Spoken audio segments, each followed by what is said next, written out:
He said it without lowering his voice. Don't expect us on Christmas. We're going to my wife's parents. They matter more. The room went silent. Not the awkward kind of silence, the dangerous one. The kind that makes people stop breathing for half a second, unsure if they just heard what they think they heard. My mother sat frozen, her fingers tightening around the edge of the table. My father stared at the floor. No one spoke. And my husband?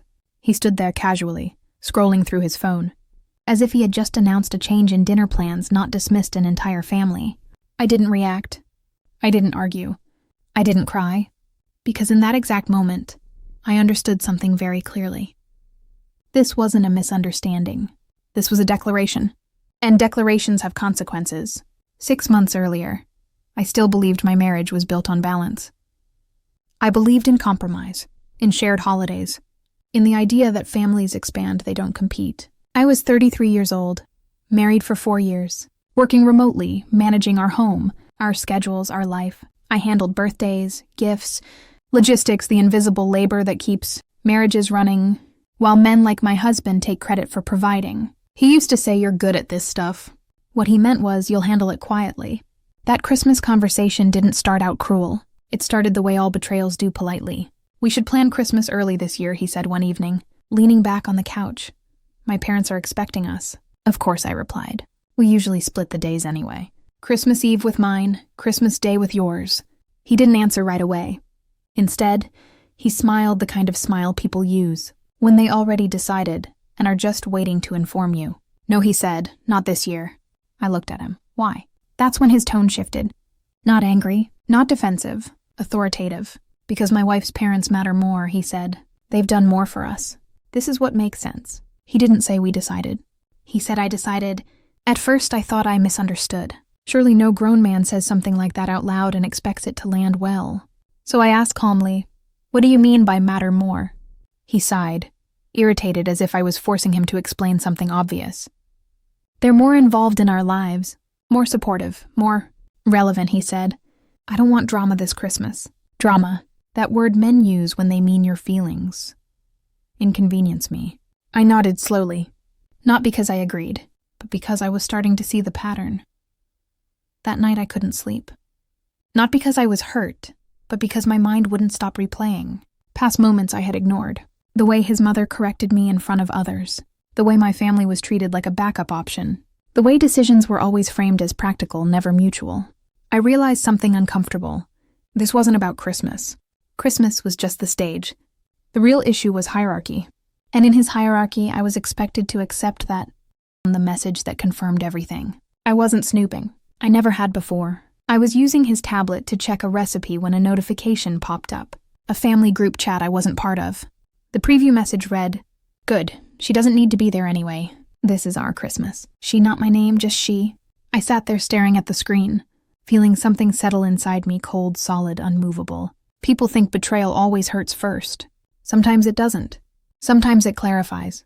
From that moment on, I stopped trying to negotiate. I stopped explaining. I stopped hoping. Instead, I started observing. Who spoke? Who decided? Who benefited? I began keeping notes, dates, phrases, witnesses, not out of revenge, out of self-respect. Because when someone tells you, clearly and publicly, that you matter less, believing them is not weakness, it's preparation. By the time Christmas week arrived, my husband thought he had won. He thought silence meant acceptance. He thought my calm meant surrender. He had no idea that silence is where plans are made. And that Christmas, the day he used to rank families, was about to become the day everything shifted. If you want to hear what happened when he announced this decision, in front of both families, and how that single sentence came back to destroy his image completely, subscribe to the channel. In the comments, tell me which city you're watching from, and what time it is. I love seeing how far these stories travel. I've added 2 more life stories on the screen just for you. Click one now and let's keep going. Much love. The dinner was supposed to be just a formality. That's what my husband said while adjusting his watch. The same one my parents had gifted him on our wedding anniversary. "Let's just get through tonight," he told me in the car. "No need to make things awkward." I looked out the window and nodded. I already knew awkward only mattered when it embarrassed him. Both families were invited.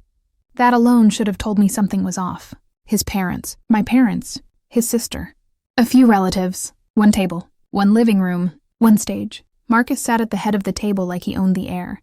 His mother beside him, his father across, everyone else carefully arranged like pieces on a board he had already studied.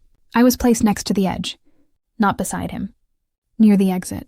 I noticed it immediately, and so did my mother. She looked at me, questioning, but I gave her a small smile. "It's fine," I mouthed. It wasn't, but this wasn't the moment. The conversation stayed polite at first. Weather, traffic, work updates. Marcus talked the most. He always did when there was an audience. He spoke about responsibility, about building a future, about how important it was to invest time where it actually matters. His mother nodded along, adding comments like, "You can't please everyone. Some families understand sacrifice better than others." My father stayed quiet. That worried me more than anger ever could. Then someone brought up Christmas. An aunt asked innocently, "So how are you all splitting the holidays this year?" The room leaned in without realizing it. Marcus didn't look at me before answering. That was the moment I knew he planned this. He cleared his throat and said, confidently, "Don't expect us on Christmas.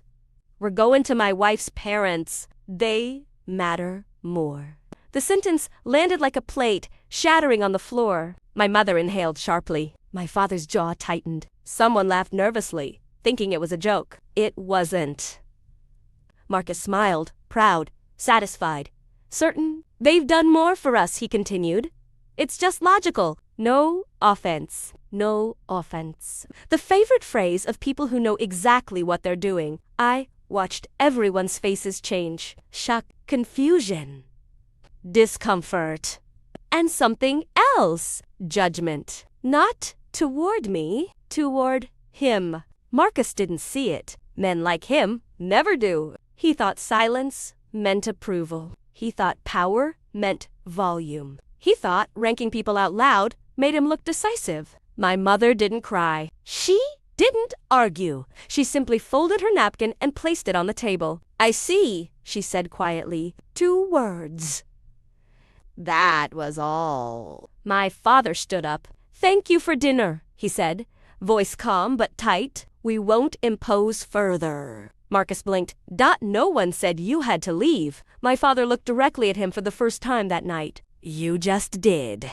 I stood up next. Marcus finally turned toward me, irritation flashing across his face. "Sit down," he whispered. "Don't make this worse." Worse. As if it wasn't already burned into memory. I leaned in close so only he could hear me. "You already decided who matters," I said calmly. "Now, live with it." Then I walked out with my parents.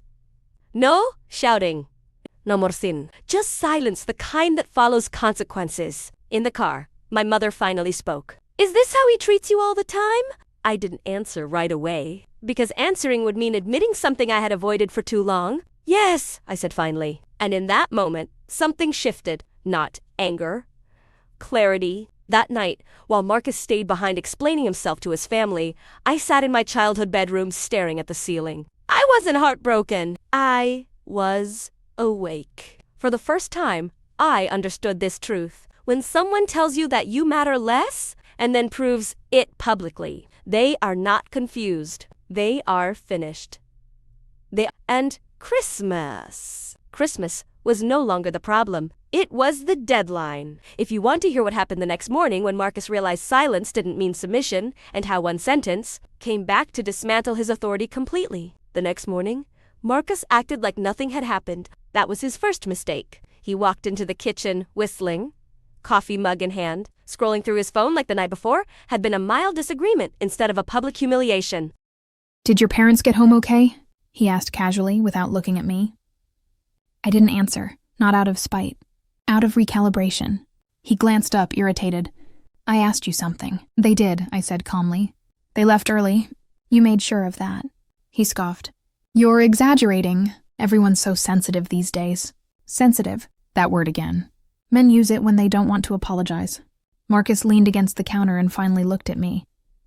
"Listen," he said, lowering his voice like he was doing me a favor. "Let's not blow this up. Christmas is stressful. People say things. People don't say things like they matter more by accident. That's a belief." I finished tying my shoes and stood up. "I won't be going to your parents' house for Christmas," I said. He laughed. Actually laughed. "You don't have a choice," he replied. "We're married. We go together. I tilted my head slightly. No, I said, you are going. I'm not. The smile slid off his face. What do you mean you're not? He demanded. I mean, I said evenly. I won't be spending Christmas somewhere I'm treated like an obligation. His tone shifted instantly, from dismissive to sharp. So you're punishing me now? He asked. Over one sentence? One sentence. Men love to reduce damage to grammar. That sentence told me everything, I replied, including where I stand. He stepped closer, towering slightly, using the physical presence trick he always used when he wanted control back. You're being unreasonable, he said. My parents expect us. There it is, I said quietly. Us only exists when it benefits you. Marcus ran a hand through his hair, frustrated. You're embarrassing me, he snapped. Do you know how this looks? I met his eyes. No, I said. I know how you look. That stopped him. Because for the first time, he realized something was different. I wasn't emotional. I wasn't defensive. I wasn't negotiating. That afternoon, his mother called. I put the phone on speaker. She didn't greet me. She didn't ask how I was. She went straight to the point. So I hear you're refusing to come for Christmas, she said coolly. After everything we've done for you. I smiled faintly. I'm not refusing, I replied. I'm choosing. There was a pause. Then a laugh, short, condescending. Oh, please, a wife doesn't choose. She supports. Then I said gently, you raised your son to marry someone you didn't want to respect. Silence. Pure, shocked silence. Marcus stared at me like I had just slapped someone. You're overstepping, she finally said. No, I replied. I'm stepping out. Then I ended the call. Marcus exploded. What the hell is wrong with you? He shouted. Do you have any idea what you just did? Yes, I said. I made myself clear.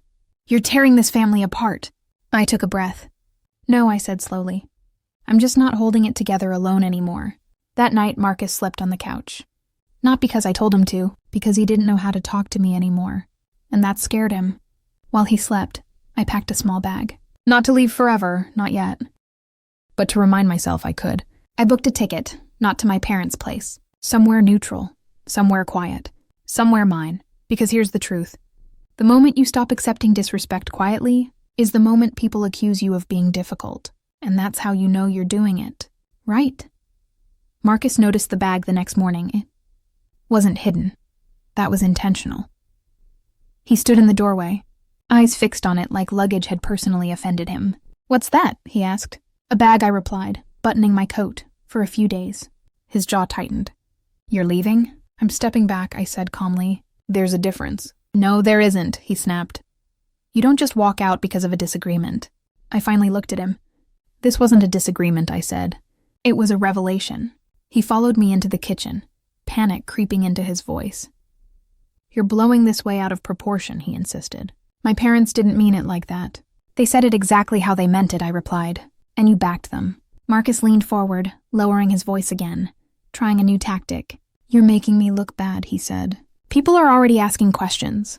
There it was. Not are you okay? Not did I hurt you? Just reputation management? I grabbed my keys. You did that yourself, I said. I just stopped covering for it.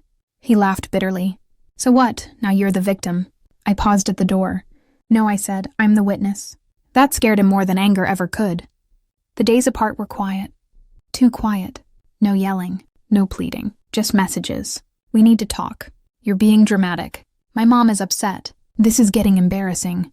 I didn't respond. Because every message proved the same thing. He still thought this was about Christmas. On the third day, he showed up unannounced, my neutral place, my space. He looked tired, disheveled. Not the confident man who ranked families at dinner. We can fix this, he said, immediately. Just come back. We'll smooth things over. Smoothing things over, I replied, is how this started. He sighed, frustrated. What do you want from me? That question hit harder than anything else, because after years together, he still didn't know. I want respect, I said simply. He frowned. I respect you. No, I corrected him. You tolerate me when I'm convenient. His phone buzzed. He glanced at it, then put it face down. Is that your mother? I asked. Yes, he admitted. She's worried. About you, I asked, or about losing control? He didn't answer. That told me everything. That night I opened my laptop, not to vent, not to cry, to document. Dates, statements, witnesses. Because when people start minimizing what they said, it means they're preparing to rewrite history, and I wasn't going to let that happen. By the end of the week, Marcus sent one final message. If you don't come back before Christmas, don't bother coming back at all. I stared at the screen and smiled, because ultimatums only work when the other person is afraid to lose you, and I wasn't afraid anymore. Christmas wasn't approaching. It was arriving, and Marcus still had no idea what that meant for him. Marcus didn't expect my answer. That was his biggest mistake, because when someone has always folded, silence feels like defiance, and defiance feels like betrayal. I didn't reply to his ultimatum. No anger, no explanation, no negotiation, just nothing. That silence followed him everywhere. Into his parents' house, into every conversation, into the careful smiles he tried to wear. And the more silent I became, the louder his panic grew. On Christmas Eve, his mother called again. This time her voice wasn't cold. It was sharp. You've humiliated us, she said. People are asking why you're not here. I almost laughed. Not because it was funny, because it was predictable. I wasn't invited, I replied calmly. That's ridiculous, she snapped. Your family.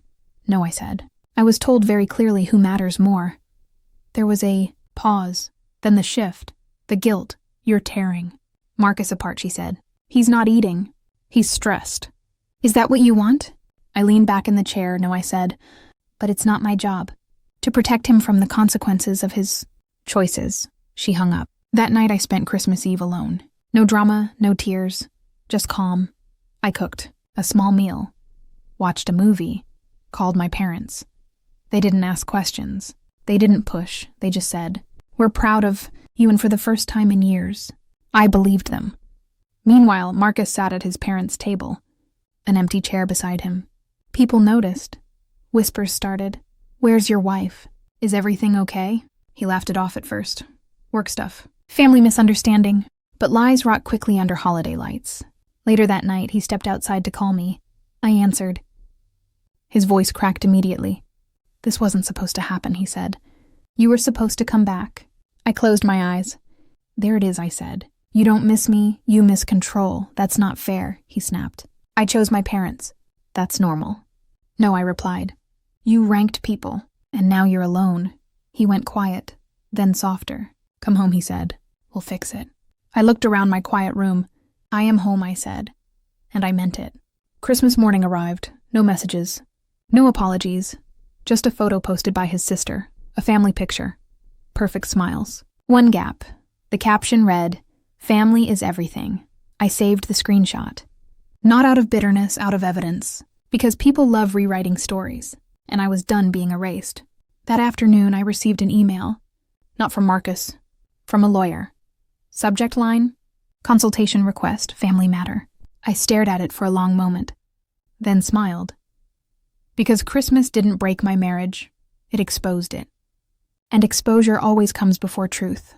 The lawyer's office was quiet in a way that made people nervous. No ringing phones, no rushed assistants, just the soft sound of pages turning and a clock ticking with purpose. Marcus sat across from the desk, hands clasped tightly, trying to look composed. He wasn't. This is unnecessary, he said, forcing a laugh. It's just a holiday disagreement. The lawyer didn't smile. Disagreements don't usually come with ultimatums, he replied calmly, or written statements ranking families. Marcus stiffened. So she is building a case, he muttered. That word case finally landed. At the same time, I was sitting in my own consultation, different office, different energy. My lawyer listened. Didn't interrupt. Didn't rush me. When I finished, she leaned back slightly and said something that stayed with me. This isn't about Christmas, she said. This is about power dynamics and documented emotional exclusion. I nodded, because finally someone was saying it out loud. Marcus tried damage control. He sent messages I hadn't seen before. Long ones, reflective ones. I didn't mean it like that. You know my parents. We can set boundaries. The word people discover only after crossing everyone you had. I didn't reply. My silence was no longer confusion. It was clarity. 2 days later, he showed up again. Not angry this time, careful. He sat across from me, hands open, voice measured. I'll apologize, he said, publicly. To your parents. To you, I looked at him. For what? I asked. He hesitated. For how it sounded. Not what it was. I shook my head slowly. You don't apologize for impact, I said. You apologize for intent. He swallowed. That was the moment he realized something else had shifted. I wasn't negotiating terms anymore. I was defining them. That night, I updated my notes, added timestamps, saved messages, logged conversations, because when someone starts rewriting their own words, they're preparing to deny them later. Christmas was over, but the consequences had just started, and Marcus was finally beginning to understand something he never had before. You can't tell someone they matter less, and still expect access to their life. Marcus moved fast. Men like him always do once they realize silence isn't surrender. By Monday morning, he had already told his version of the story, carefully edited, conveniently shortened, strategically. Vague. She overreacted. It was a misunderstanding. She just needed space. He said it to friends, to co-workers, to family. And for a moment it worked. People nodded, sympathized, advised patience. Because a calm man telling a simple story is easier to believe than a woman who stayed quiet too long. What Marcus didn't realize was this. I wasn't staying quiet anymore. I was choosing when to speak. My lawyer advised one thing above all else. Don't argue with his version, she said. Document yours. So I did. I didn't post. I didn't rant. I sent emails. Clear, factual, time-stamped, to my parents. To his parents, to a neutral family mediator. Subject line. Clarification regarding Christmas plans. No emotion. No accusations. Just his exact words. The setting, the witnesses. And one sentence at the end. I will not participate in situations where I am ranked, minimized, or treated as optional. That was it. The response was immediate. Not loud, but telling. His sister stopped calling him. An aunt messaged me privately. His father went quiet. And his mother? She sent one message. You've always been difficult. I saved it. Because when people reveal who they think you are, believe them. That evening, Marcus called again. His voice wasn't angry. It was thin. What did you send? He asked. The truth, I replied. You didn't have to make it so formal, he snapped. You're making this look worse than it is. No, I said calmly. I'm making it look exactly like it was. Silence. Then frustration. You're ruining my image. There it was. Again. Took a breath. You ranked families out loud, I said. In public. On purpose, I was stressed. You were comfortable, I corrected him. That distinction mattered. The next day, his lawyer contacted mine. Not with threats, with questions. That's when I knew the balance had shifted. Because questions mean uncertainty. And uncertainty is the beginning of loss. I slept better that night than I had in years. Not because things were resolved, but because I wasn't carrying them alone anymore. Marcus stopped talking to me directly after that. That was new. For years, he had always believed that if he just talked long enough, confidently enough, things would bend back into place, that explanations could overwrite behavior, that volume could replace accountability. Now, he didn't trust his own words anymore, so he sent messengers first. It was his father. He called one evening, voice low, careful. Marcus didn't handle things well, he admitted, but you know how his mother is. He was caught in the middle. I listened without interrupting. Then I said he wasn't caught in the middle. He chose a side, and then announced it. A long pause. I see, his father finally said, and for the first time I believed him. Next came mutual friends. People who suddenly wanted coffee, who said things like, we just want peace, who asked if I could be the bigger person. I always answered the same way. I already was. For years. They didn't know what to say to that. Marcus, meanwhile, was unraveling quietly. The confident tone disappeared from his messages to others. His explanations became longer, more defensive. He started contradicting himself. At first it was, I never said that. Then it became, that's not what I meant. Then finally she misunderstood. 3 stages: denial, deflection, blame. Predictable. One afternoon, my lawyer forwarded me an email from his side. Not aggressive. Concerned. They wanted to clarify expectations moving forward.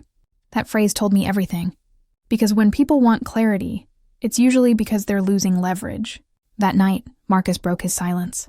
He showed up again, no warning, no confidence. He looked smaller somehow, less certain, like a man who had been explaining himself for too long without being believed. You didn't have to do all this, he said quietly. I folded my arms, waiting. You could have just come to Christmas, he continued. None of this would have happened. There it was. The final truth. In his mind, respect was conditional. Peace was earned through compliance. I shook my head slowly. No, I said. This happened because you said who matters more. Everything after that was just you dealing with the echo. He swallowed. For a moment, he looked like he wanted to argue. Then he didn't. Because there was nothing left to reframe. That night after he left, I wrote one final note in my document. Not about Christmas. Not about his parents. About myself. I will never again shrink to preserve someone else's comfort. That was the real turning point. Not lawyers. Not ultimatums. That sentence. Because once you stop accepting being ranked, people who benefit from ranking you panic. And Marcus? Marcus was just starting to panic for real. Marcus didn't panic loudly. He panicked strategically. At least he thought he did. He stopped showing up. Stopped calling. Stopped sending emotional messages. Instead, he did something far more revealing. He tried to replace me. Not romantically, narratively. Suddenly, I was no longer his wife in his version of events. I was a phase. A miscommunication. A temporary obstacle. He started introducing himself as basically separated. Started making plans that didn't include me. Started acting like the decision had already been made, as if distance alone could erase responsibility. That's when I understood something important. Marcus didn't want reconciliation. He wanted resolution without accountability. The pressure came next. Quiet, legal pressure. His lawyer suggested informal separation terms, short timelines, clean exits. He wanted to close the chapter fast before people started asking the wrong questions. My lawyer read the proposal once, then slid it back across the table. "He's rushing," she said. "That's fear." "Fear of what?" I asked. "Fear that silence will turn into record." She was right. Because the more Marcus tried to move on publicly, the more people noticed the cracks. Why was I missing from events? Why were explanations changing? Why did the story keep evolving? Consistency matters, and Marcus had none left. One evening, his mother sent a message I never expected. Not an apology. A warning. "You're making a mistake," she wrote. "You'll regret pushing this so far." I stared at the screen for a long moment, then replied with one sentence. I didn't push. I stepped back. She never replied. That same week, I received something unexpected. An invitation. Not from his family, from mine. A small Christmas gathering they had postponed quietly. Without pressure, waiting for me to decide. No expectations, no rankings, just space. I went. And for the first time in years, I didn't feel like I was choosing sides. I felt like I was choosing myself. Marcus found out. Of course he did. And that's when the final message came. Not angry, not pleading, resigned. "I guess this is really happening." I read it once, then closed the thread. Because when someone says this is happening instead of "I understand," they're still making it about themselves. That night, I realized the truth Marcus would never say out loud.